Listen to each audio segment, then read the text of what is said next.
Elizabeth Collins sat on her morning commuter train, staring at the wedding invitation in her hands. It had arrived just a few days ago, an extravagant piece printed on lavender-colored luxury paper with gold foil, announcing the marriage of Margaret Collins and Robert Williams. It was her mother's second marriage. Elizabeth looked out the window at the passing scenery, immersed in memories of her father, William. 1 year ago, he had suddenly passed away from a heart attack, and the only person who truly understood her was gone from her life. Her father had been a successful businessman who ran a real estate company, but at home, he was always gentle, showing unconditional love especially to Elizabeth. "Elizabeth, you've always been my special child." Her father's words echoed in her ears. William, whose office was on the upper floor of an office building, would sometimes take Elizabeth there and, pointing to the cityscape visible through the window, would say, "Someday, all of this will be yours." At the time, Elizabeth didn't fully understand what he meant, but she knew that only her father recognized her true worth. The next station is Union Square. The train announcement brought Elizabeth back to reality. She took a small mirror from her bag and checked her appearance. There was always a trace of loneliness deep in her eyes. Elizabeth worked as a project manager at an IT company, where she was highly regarded. She oversaw complex system development projects and had earned the trust of clients. But within her family, she had always been the daughter who couldn't meet expectations. Her relationship with her mother Margaret was particularly cold. Margaret was a well-known figure in social circles, the epitome of perfectionism. Always dressed in the latest fashion, her behavior carried the distinctive refinement of the upper class. But contrary to her glamorous appearance, her attitude toward Elizabeth was nothing short of callous. "You always disappoint me. Why can't you be more like Vanessa? You need to improve yourself, Elizabeth." In Elizabeth's memory, her mother's critical words surfaced one after another and then faded away. Her younger sister Vanessa, on the other hand, was Margaret's favorite. Vanessa had model-like looks and a sociable personality, and she excelled in her studies at university. Always the center of attention, when Elizabeth was being criticized by their mother, Vanessa would subtly agree and sometimes even add hurtful remarks with a touch of sarcasm. "Big sister, you're really clumsy. I can't believe you can't even do this properly. Even I think your clothes are too dowdy, sis. If you just tried harder, Mom would surely acknowledge you." The train glided into the station. Elizabeth took a deep breath and stood up. For a moment, her reflection in the window glass seemed to overlap with her father's image. Just before his death, William had confided only in Elizabeth. He told her about Margaret's affair and about a secret will. "I've turned a blind eye to how your mother and sister have treated you for a long time. Forgive me, Elizabeth. But this time, I'll protect you. This is my final gift to you." With those words, he handed Elizabeth a copy of the will he had entrusted to his lawyer. The very next day, he passed away forever. Elizabeth had carefully preserved that will. Walking toward the office building, Elizabeth thought about her mother's upcoming wedding that weekend. She had mixed feelings about this marriage taking place just 1 year after her father's death. Robert was an old friend of her father's, and Elizabeth had vaguely sensed that there was a special relationship between him and Margaret even while her father was alive. Her father knew too, and probably accepted it, fearing the collapse of their family. Her smartphone vibrated. It was a message from her mother. "I'm busy with wedding preparations. You can just come for the latter half of the ceremony. You don't need to be in the photos." Elizabeth sighed. The invitation had arrived just a week before the wedding. And now this message about attending just the latter half. There couldn't be a clearer indication that she wasn't being treated as a family member. Elizabeth put her smartphone back in her bag and pushed open the glass doors of her office building. Immersing herself in work would at least temporarily allow her to forget about her family. As a project manager at an IT company, she supervised multiple teams and negotiated with important clients. In her workplace, she was a confident and capable woman, seemingly a different person from the one who shrank in front of her family. As she sat at her desk, Elizabeth looked at her father's photo. "This time, I'll live up to your expectations," she whispered in her heart. The banquet hall at the luxurious Grand Plaza Hotel in Manhattan was filled with the scent of roses and the elegant melodies of a piano. The venue, decorated with pure white tablecloths and champagne gold ribbons, was perfectly staged like a scene from a movie. Through the windows, the shimmering surface of the Hudson River was visible, with the soft light of dusk gently illuminating the room. Elizabeth paused at the entrance to the venue. It was 4 p.m. As per her mother's message, she was joining from the latter half of the ceremony. The wedding ceremony itself had already ended, and the reception had begun. She took a deep breath and smoothed out the wrinkles of her simple navy dress. She hadn't felt like buying a new dress for this special occasion. She didn't want to attract the attention of other guests today. She just wanted to attend quietly and then be done with it. "May I have your name, please?" the receptionist asked politely. "Elizabeth Collins." The woman scanned the list and briefly frowned. "Ms. Collins. Your seat is right here." Elizabeth was shown a seating chart. Her seat was at the edge, near the kitchen door. She nodded slightly and quietly entered the venue. Guests in glamorous dresses were chatting with champagne glasses in hand. Parting the sea of people, Elizabeth made her way to her seat. Along the way, she exchanged smiles with familiar faces. They were old friends of her father's. But Elizabeth pretended not to notice the look of sympathy in their eyes. At the main table sat Margaret in a white wedding dress and Robert in a tuxedo. Margaret looked surprisingly youthful for her 58 years, smiling beautifully. Beside her was Vanessa in a champagne pink dress. The three of them painted a picture of a perfect family. Watching the scene from afar sent a pang through Elizabeth's chest. "Ladies and gentlemen, thank you all for joining us," Margaret's voice resounded through the hall over the microphone. Elizabeth reached her seat and quietly sat down. The table was filled with unfamiliar guests who gave her a slight nod before returning to their conversations. "I am deeply grateful to all of you for celebrating the new journey that Robert and I are embarking on today." Margaret's speech continued. After a brief tribute to the late William, she began to speak about her expectations for her new life. Elizabeth took a sip of water and listened quietly. "And now, I would like to express my gratitude to my dear family who supported me in reaching this wonderful day." Margaret smiled at her sister Vanessa. "My beloved daughter Vanessa. Without you, this day would not have been possible. It was you who introduced me to Robert. It was you who warmly watched over and encouraged our relationship." Warm applause rose from the venue. Vanessa stood up and embraced Margaret. "And..." Margaret paused for a moment. "I do have another daughter, don't I?" The atmosphere in the room suddenly changed. Elizabeth held her breath. "This useless one doesn't matter, but I'm happy thanks to my brilliant younger daughter," Margaret said with a laugh.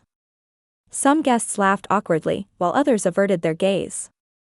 But no one raised an objection. "She shouldn't even have been invited, right?" Vanessa added with a sneer. There was a hint of sarcasm in her voice, but like Margaret, it was taken as a joke. Elizabeth felt something hot running down her cheek. She quickly wiped it away and tried to maintain a smile. The people at her table gave her sympathetic looks, but quickly looked away. Margaret's speech continued and eventually led to a toast. Champagne glasses were raised, and words of congratulations flew around. Elizabeth mechanically raised her glass, but no one tried to meet her eyes. As the speech ended, music began to flow again, and guests started to enjoy their meals and conversation. Elizabeth exhaled deeply and returned to her seat. She picked up the name card placed at her seat, and it read not Elizabeth Collins, but useless trash. Her hand trembled. This must have been a malicious joke from her mother and sister. She quickly tucked the name card into her bag. But the damage had already been done. Something hot welled up in her throat. She took a sip of water, trying to regain her composure. Rising from the edge of the table, Elizabeth headed for the restroom. Standing in front of the mirror, she looked at her own face. There were no tears in her eyes. She had even graduated from crying. She took out a small envelope from her bag. It was a copy of her father William's will. She read it over once more and checked the time. Soon, she whispered softly. As planned, Jonathan Fisher, the executor of the will, should appear at exactly 7 o'clock. She took another deep breath and left the restroom. When she returned to the venue, desserts were being served, and guests were enjoying sweet cake and coffee. Margaret and Robert were making the rounds of each table, exchanging words with the guests. They approached Elizabeth's table as well. "Well, Elizabeth. You made it." Margaret's voice carried a false warmth. "I prepared a special seat for you. Did you like it?" Vanessa giggled behind her. Elizabeth smiled calmly. "Yes, it was a very special seat. And an appropriate name card." Margaret's eyes glinted coldly. "You still can't take a joke, can you?" At that moment, the entrance to the venue opened, and an elderly man in a gray suit appeared. It was Jonathan Fisher. He surveyed the room and said something to the host. The host looked momentarily confused but took the microphone. "Ladies and gentlemen, I apologize for the interruption, but we have a special announcement. Mr. Jonathan Fisher, the lawyer for the late William Collins, has some important news to share." The room fell silent. The color drained from Margaret's face. "What?" Her voice trembled. "What business does William's lawyer have here? We've already completed the division of the inheritance." Jonathan slowly stepped forward. "Mrs. Margaret Collins, I apologize for intruding on your celebration. However, as the official executor of William Collins' will, I need to read an important will here today." He opened a black leather binder. Margaret and Vanessa stood frozen. Elizabeth slowly stood up and quietly walked closer to Jonathan. "This is the final will of the late William Collins, bearing his handwritten signature and certification by a notary public." Jonathan began to read slowly. "For years, I have turned a blind eye to the abuse of my eldest daughter by my wife and younger daughter. To atone for this sin, all my assets are transferred to my eldest daughter, Elizabeth Collins. The diary and recordings I have kept as evidence of my wife's infidelity are being held by my lawyer." At that moment, the venue was enveloped in silence. Margaret's face turned pale, and she grabbed Robert's arm for support. Vanessa covered her mouth with her hand, a look of shock on her face. "This must be some mistake." Margaret's scream echoed through the venue. She walked toward Jonathan, pointing at the will with trembling fingers. "This document is a forgery. We have already completed the official division of the inheritance." Jonathan responded calmly. "Mrs. Margaret, this is an official will created by Mr. William 2 weeks before his death. It has notary certification and signatures from multiple witnesses. Legally, this is the latest and valid will." "That's absurd." Margaret was at a loss for words. Robert placed his hand on Margaret's shoulder, but there was doubt in his eyes. "Margaret, what is this about?" The venue erupted into commotion. Guests started whispering to each other, and some began to leave their seats. Vanessa rushed to her mother's side and supported her. "Infidelity? What evidence do you have?" Vanessa raised her voice. Jonathan took out another document from the binder. Mr. William meticulously recorded his findings. Dates, locations, and even photographs and recordings as evidence. He took out a piece of paper and began to read. February 15, 2023, Margaret and Robert met in a suite at the Plaza Hotel. They stayed from 3 p.m. to 7 p.m. "Stop." Margaret's face had turned red. Robert took a step away from her. "Is this true? Even while William was alive?" Margaret tried to make excuses, but Jonathan pulled out a small recorder from his pocket. Mr. William also left this in case the will was contested.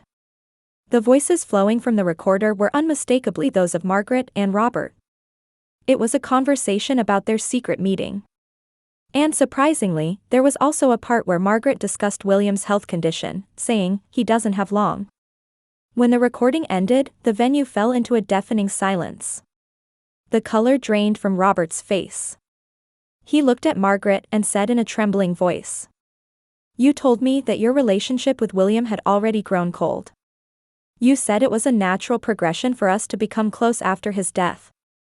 Margaret desperately grabbed Robert's arm. Robert, I love you. That much is true. But Robert shook off her hand. I believed in you, he whispered softly and slowly began to head toward the exit. At this point, Elizabeth quietly stepped forward. Her demeanor was strangely calm. Father knew everything. How you treated me, your relationship with Robert. Elizabeth's voice was soft, but it resonated throughout the venue. Father silently accepted it, fearing the collapse of our family. But in the end, he chose truth and justice. Margaret glared at Elizabeth with an expression that mixed intense anger and fear. You incited your father, didn't you? You ungrateful. That's enough, Mrs. Margaret, Jonathan interrupted sternly. I would ask you to refrain from accusations in a setting like this. Vanessa stood beside her mother, looking at Elizabeth with cold eyes. Sis, what do you want? Are you satisfied with ruining us? Elizabeth quietly shook her head. I only fulfilled my father's last wish. What you think of as family bonds never existed in the first place. Robert looked back at Margaret one last time, gazing at her with sad eyes. I believed in you, he said again, and then left the venue. The wedding host stood perplexed, unsure how to proceed with the remaining agenda, such as the cake cutting and dancing. Guests began to leave one after another. Some of Margaret's longtime friends approached her, trying to offer words of comfort, but she seemed beyond hearing anyone's words. Everyone, if you're leaving, please take your party favors with you, the host said, trying to lighten the atmosphere, but to no effect. Elizabeth stood next to Jonathan and spoke to him in a low voice. What happens now? Jonathan answered quietly, We'll start the formal property transfer procedures tomorrow. You will inherit Mr. Williams' real estate company and all his assets. Elizabeth nodded slightly. About 20 minutes later, the venue was almost empty. Only Margaret, Vanessa, and a few of Margaret's close friends remained. Margaret suddenly walked toward Elizabeth. Her eyes were red and swollen with tears, but her expression was filled with anger. What good will this do? She said in a low voice. You're just using your father's death for revenge. Elizabeth responded calmly, I'm just fulfilling my father's last wish. On this day when you called me useless trash and didn't even want to invite me. Margaret was momentarily speechless. She knew about the name card. That was a joke. You never understand jokes. You can consider everything that happened today a joke, Elizabeth replied. Let's meet at the law office tomorrow. To discuss what happens next. Margaret was about to say something more, but Vanessa pulled her arm. Mom, let's go home. Nothing will change by staying here. The two of them gave Elizabeth one last cold look and left the venue. Elizabeth remained standing in the empty venue with Jonathan. Are you all right, Elizabeth? Jonathan asked gently. Elizabeth took a deep breath. Yes. My father's wish has been fulfilled. Now it's up to me to take over properly. She looked around the venue. The once elaborately decorated space was now enveloped in an odd quietness. Half-eaten cakes and half-drunk champagne glasses were left abandoned on the tables. What will happen to their new home? Elizabeth suddenly thought to ask. Since the property is in Mr. Williams' name, it will all be yours. Mrs. Margaret and Ms. Vanessa will have to stay at a hotel from tomorrow. Elizabeth quietly nodded. I see. She returned to her seat and took out the name card that read useless trash from her bag.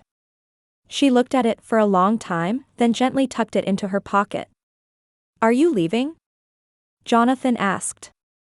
Yes. That's enough, Elizabeth replied. I need to prepare for a new beginning. She quietly left the venue. Outside was cloaked in darkness, but the stars were shining brightly. Elizabeth looked up at the sky. Did you see, Father? She whispered softly. As you wished, I've become strong. A week passed. Elizabeth sat in the president's office of William Collins Real Estate, looking out the window. It was her first weekend since taking over her father's company. Piles of documents sat on her desk, and her father's picture hung on the wall.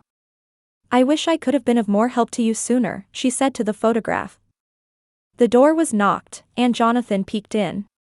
"May I come in?" "Please do." Elizabeth looked up from her documents. Jonathan slowly approached and sat down in the chair in front of the desk. "We've received a message from Mrs. Margaret and Ms. Vanessa. They would like to meet with you today to discuss some matters." Elizabeth frowned. "About what?" "About living expenses. Hotel living seems to be financially difficult for them. They're asking for funds to rent an apartment and cover their immediate living expenses." Elizabeth let out a deep sigh. After the wedding, Margaret and Vanessa had been evicted from their luxurious penthouse and were forced to live in a hotel. With the marriage to Robert called off and losing their economic support, they could no longer maintain their luxurious lifestyle. "What time?" 3 in the afternoon. "They suggest meeting at our office." Elizabeth nodded slightly. "Understood. I'll be there." After Jonathan left the room, Elizabeth turned her chair to look out the window. The skyscrapers of New York gleamed in the morning light. A week ago at this time, she was still working as a project manager at the IT company. Now she was the president of her father's company. She had never imagined her life could change so rapidly. At 3 p.m., Elizabeth arrived at Jonathan's law office. When she was shown into the conference room, Margaret and Vanessa were already seated. The two looked completely different from a week ago. Margaret's face showed deep fatigue, and Vanessa had lost her usual radiance. Both were dressed simply, with minimal makeup. "Elizabeth," Margaret called out in a small voice. Her voice lacked its former dignity. Elizabeth quietly took a seat. "How are you?" Margaret didn't answer, and Vanessa spoke instead. "To be honest, we're in terrible shape. We have nothing left." "You took everything," Margaret added. Her voice was tinged with anger and resentment. Elizabeth responded calmly, "I didn't take anything. It was Father's will. You manipulated Father." Margaret raised her voice. "William would never do this to us." Jonathan quietly intervened. "Mrs. Margaret, I'd like you to avoid becoming emotional. Today is purely about discussing living expenses." Margaret bit her lip, suppressing her anger. Vanessa sighed and took out some documents. "This is the minimum we need for living expenses." Elizabeth looked over the documents. It was quite a substantial amount. She circled some figures with her pen and glanced at Jonathan. "Considering Father's intentions, I cannot give you such an amount unconditionally," Elizabeth said quietly. "Then what are we supposed to do?" Vanessa's voice trembled. "Should we become homeless?" Elizabeth shook her head. "That's not what I mean. I just want to set some conditions." "Conditions?" Margaret frowned. "Yes. I need time to think. For today, I'll give you half this amount as living expenses for 1 month. For what comes after, please give me a little more time." Margaret and Vanessa exchanged looks. They had no choice. "Fine," Margaret reluctantly agreed. "Let's meet again in a month." After the meeting ended and Margaret and Vanessa left the room, Elizabeth turned to Jonathan. "I'd like to look at Father's study." "Has it been touched yet?" "No, as per Mr. Williams' instructions, it's been left untouched until you could see it. I'd like to go there tomorrow." The next day, Elizabeth visited her father's luxurious mansion. It was the house where Margaret and Vanessa had lived. Now no one lived there. The grand entrance hall still retained the splendor from before the wedding. Elizabeth quietly climbed the stairs and headed for the study on the second floor. It was where her father had spent most of his time. As she entered the room, she was enveloped in the familiar scent of wood and leather. A wall of bookshelves, a heavy wooden desk, and a large leather chair by the window. Her father often sat in that chair, gazing out the window. She approached the desk and began opening drawers. Several notebooks and piles of documents appeared. And in the last drawer, she found a small wooden box that was locked. This is. Elizabeth took out a small key from her bag that her father had given her while he was still alive. It fit perfectly. Opening the box, she found several leather-bound diaries. There was a post-it note attached to the top diary. To Elizabeth, written in her father's handwriting. She took the diary and sat down in the chair by the window. As she opened the diary, she found words that could be described as her father's cry of the soul. For years, I have silently known of my wife's infidelity. It was out of fear of our family falling apart. But that's just an excuse. I lacked the courage to confront my wife directly. And above all, I couldn't protect Elizabeth. With each page she turned, her father's anguish and regret continued. Details of Margaret's infidelity, records of how she and Vanessa had treated Elizabeth, and her father's own feelings of helplessness and guilt. And on the last page, there was a section titled, Final Message to Margaret. Margaret, I loved you. But you were cold to our daughter and betrayed me as well. After I leave this world, you will probably marry Robert. That's when the truth will be revealed. Elizabeth has always been the special one in my heart. Elizabeth wiped away tears as she closed the diary. Looking out the window, she saw the gentle light of dusk filtering into the garden. Several weeks later, Elizabeth had begun fully operating her father's company. At first, William's longtime employees showed hesitation toward their young female president, but they were quickly impressed by her sincerity and decisiveness. James, who had been her father's right-hand man, supported her completely and taught her the details of the business. William always believed that you would take over the company one day, James told Elizabeth one day. He often said, "My daughter is special." Meanwhile, Margaret and Vanessa had rented a small apartment and begun a modest life. Particularly Margaret was struggling to adapt to the stark contrast from her once luxurious lifestyle. Vanessa had found a job as an assistant at a beauty salon, but Margaret had yet to find work. Elizabeth continued to send them living expenses once a month, but there was no conversation. And after a month had passed, it was time to meet again. This time, Elizabeth invited the two to a restaurant. It wasn't high-end, but it had a relaxed atmosphere. "What do you want today?" Margaret's attitude was still cold. Elizabeth took out her father's diary and placed it on the table. "I've read this. It contains father's true feelings."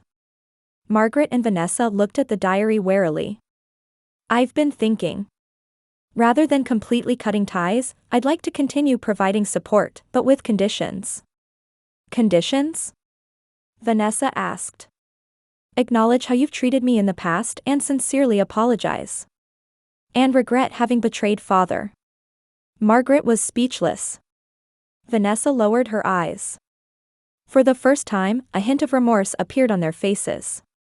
A year later, on a winter Sunday, Elizabeth stood at William Collins' grave. In her hand was a bouquet of white roses.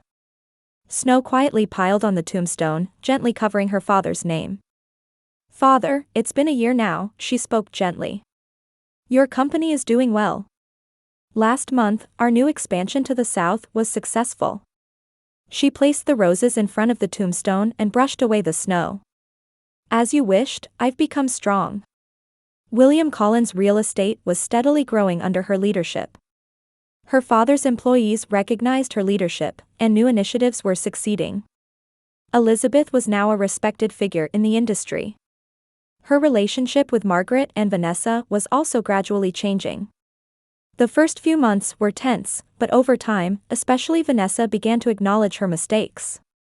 Margaret had not yet fully opened her heart, but she had started to express words of gratitude when receiving their monthly living expenses. The two had gradually adapted to their modest apartment life and were building a new daily routine. Margaret had started working as a cashier at a local supermarket, and Vanessa was slowly building her career at the beauty salon. Their lives had drastically changed, but it was the result of their own actions. Especially for Margaret, the events at the wedding had spread on social media, significantly damaging her reputation in the local community. Many of her former friends had distanced themselves, and invitations to luxurious parties had ceased. Still, once a month, Elizabeth had dinner with them, gradually building conversation. True apology and remorse were not yet complete, but at least on the surface, they were moving toward reconciliation. Robert had moved to California and started a new life. He sent a letter to Elizabeth, saying that as William's friend, he was happy about her success. Elizabeth's own life had changed too. She had met David, a businessman in the IT industry, and was nurturing a quiet romantic relationship. Like her father, he respected Elizabeth and loved her strength. "Father, I'll bring David to meet you next time. I'm sure you would have liked him." Elizabeth placed her hand on the tombstone and whispered her final words. "Thank you, Father. Your legacy lives on in me." She quietly stood up and left the snow-covered cemetery. In the car, David was waiting for her. "All done?" he asked gently. "Yes," Elizabeth smiled. "Let's go to the restaurant now. Mom and my sister are coming today too." The car started moving, proceeding through the snowy landscape. Looking out the window, Elizabeth reflected on the changes her father's final gift had brought her. It wasn't revenge, but liberation in the name of truth. She had finally begun to walk her own life, by her own will.